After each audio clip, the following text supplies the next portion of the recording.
Good morning students. 11th class economics जो अपना second part था स्टैटिक्स वाला, वो अपना चल रहा था। वीडियो नंबर 1 आपको मिल गया होगा। उसमें थर्ड चैप्टर का जो फर्स्ट वीडियो बनाया था उसमें आपको जो आंकड़ों के वर्गीकरण थे, जिसमें मुख्य रूप से समय के अनुसार, स्थान के अनुसार और गुणात्मक आंकड़े और जो मात्रात्मक आंकड़े थे उनका वर्गीकरण करके बताया था। आज जो वीडियो बनेगा उसमें हम पढ़ेंगे कि जो चर होते हैं वो किसे कहते हैं और चर कितने प्रकार के मुख्य रूप से होते हैं। तो आपको ये भी ध्यान रखना होगा कि जो अपनी पिछली क्लास थी, अपनी जो पिछली क्लास थी उस क्लास में हमने आपको मैंने चर की जो परिभाषा थी, चर को बोलते हैं वेरिएबल्स। क्या बोलते हैं? वेरिएबल्स। उसकी परिभाषा मैंने आपको बता दी थी कि वेरिएबल्स क्या होते हैं? जिनका मूल्य समय दर समय या वर्ष दर वर्ष परिवर्तित होता रहता है, ऐसे मूल्यों को क्या कहते हैं? चर मूल्य कहते हैं। ठीक है, यानी ऐसे मूल्य जो समय दर समय या वर्ष दर वर्ष परिवर्तित होते रहते हैं, ऐसे मूल्य को क्या कहते हैं? चर कहते हैं। और जो परिवर्तित नहीं होते हैं उनको कहते हैं स्थिरांक कहते हैं या कांस्टेंट कहते हैं। दिए गए चैप्टर में हम चर की व्याख्या है वो स्पष्ट करेंगे। अब जो चर होते हैं वो दो प्रकार के होते हैं, एक संतत चर होता है और एक विविक्त चर होता है। जो चर होते हैं वो कितने होते हैं? दो होते हैं। एक होता है संतत चर और दूसरा होता है विविक्त चर। तो संतत चर किसे कहते हैं? यानी संतत चर का कोई भी संख्यात्मक मान हो सकता है। जो संतत चर होते हैं इनका कोई भी संख्यात्मक मान हो सकता है। जैसे 1, 2, 3 हो सकता है, 1/2, 1/4, 1/6 हो सकता है। कोई भी संख्या जो पूर्णांक नहीं है, पूर्णांक संख्या है √3, √2 भी हो सकता है। जैसे 10.5, 10.9, ये सारी संख्याएं हो सकती है। तो संतत चर का कोई भी संख्यात्मक मान हो सकता है। ये पूर्णांक भी हो सकते हैं, भिन्नात्मक भी हो सकते हैं और साथ ही साथ ये कोई भी संख्या रूट में दी हुई भी हो सकती है। यानी इनका कोई भी संख्यात्मक मान हो सकता है। ठीक है, जैसे हम हाइट को मापते हैं तो हाइट ऐसा तो होता नहीं है कि कुछ सेंटीमीटर में ये होती है। तो इस प्रकार संतत चर का कोई भी संख्यात्मक मान हो सकता है, चाहे तो वो भिन्नात्मक हो, चाहे वो पूर्णांक हो, अपूर्णांक हो या कोई रूट वाली संख्या हो, कोई भी ऐसा मान हो सकता है। ठीक है, इन मानों को अनंत श्रेणी में बांटा जा सकता है। यानी कि अनंत श्रेणी में इसलिए बांटा जा सकता है क्योंकि ये जो वैल्यू होते हैं, संतत चर होते हैं, वो क्या होते हैं? अनेक प्रकार के होते हैं।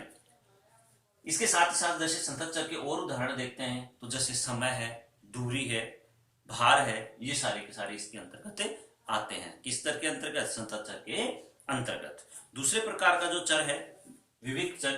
तो विविक्त चर कौन से होते हैं? ये फर्स्ट है और ये है सेकंड। विविक्त चर, विविक्त चर कौन से होते हैं? विविक्त चर संतत चर के विपरीत विविक्त चर केवल निश्चित मान वाले ही होते हैं। यानी जो विविक्त चर होते हैं इन चरों का कोई ना कोई क्या होता है? निश्चित मान होता है। ठीक है, इनके केवल परिमित उछाल वाले होते हैं। ठीक है, यानी विविक्त चर वे चर होते हैं जिनका कोई निश्चित मान होता है। जैसे मैंने लिख दिया 1, 2, 3, 4, ये सारे के सारे क्या है? निश्चित मान है। जैसे 1 हो सकता है, 2 हो सकता है, 3 हो सकता है, 4 हो सकता है। ऐसा नहीं हो सकता कि 2 और 3 के बीच में। अब देखा जाए तो मैं मान लेता हूं, चलो ठीक है कि एक 25 है और एक 26 है। तो 25 और इस दोनों के बीच में क्या आएगा? 25.5। तो ये 25.5 संतत चर में तो हो सकता है, लेकिन जो विविक्त चर होता है उसमें या तो 25 होगा या 26 होगा। 25.5 कभी भी नहीं होगा। जैसे एक कक्षा में विद्यार्थियों की संख्या, एक कक्षा में विद्यार्थियों की संख्या, अब एक कक्षा में विद्यार्थी होंगे या तो 25 विद्यार्थी होंगे या 26 विद्यार्थी होंगे। 25.5 विद्यार्थी कैसे हो सकते हैं? नहीं हो सकते। तो जो विविक्त चर होते हैं ये परिमित और एक निश्चित उछाल वाले होते हैं। ठीक है, परिमित और निश्चित उछाल वाले होते हैं।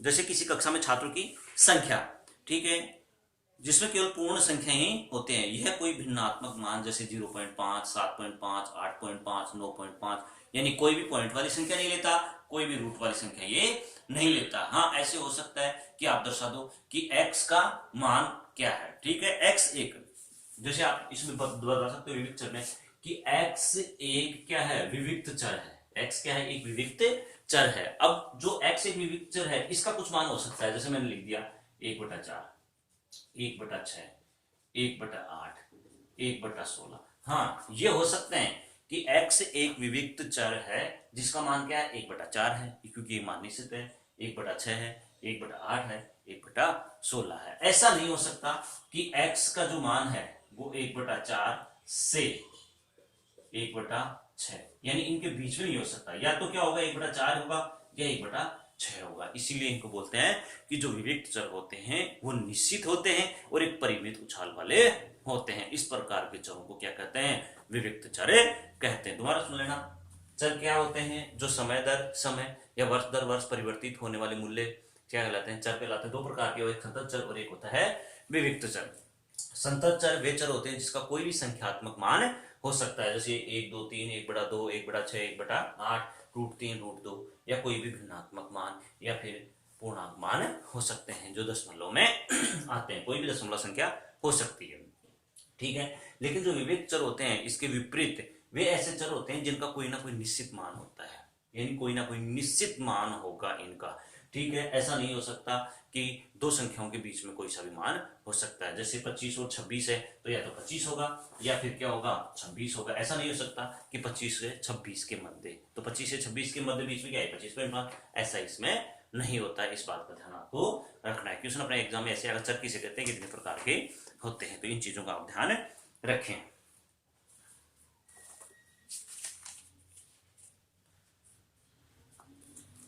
अब अगला इसका जो पॉइंट है वो है बारंबारता वितरण।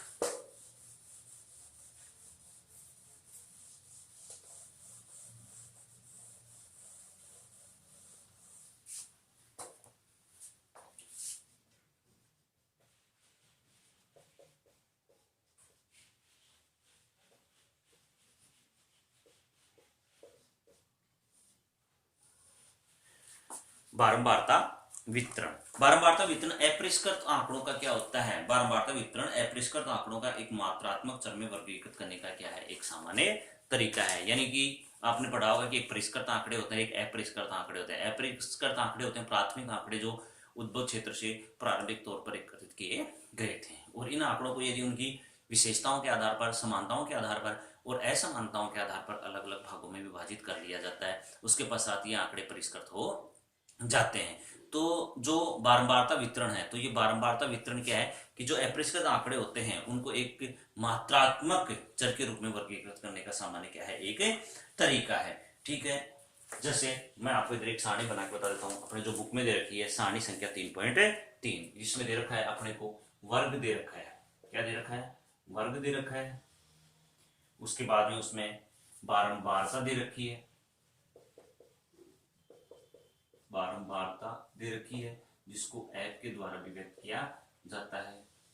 उसके बाद में वर्ग की निम्न सीमा, निम्नतम सीमा, और उसके बाद में दे रखी है उच्चतम सीमा,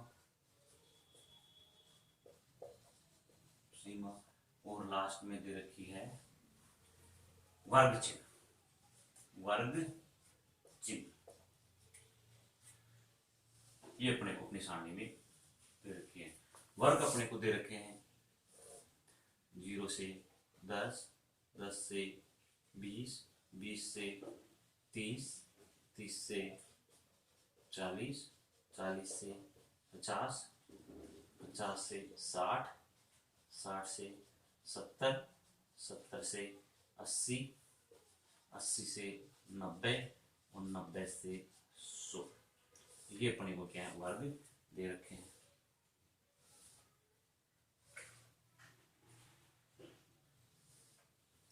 ये बारंबारता इसकी दे रखी है, जैसे 1, 8, 6, 7,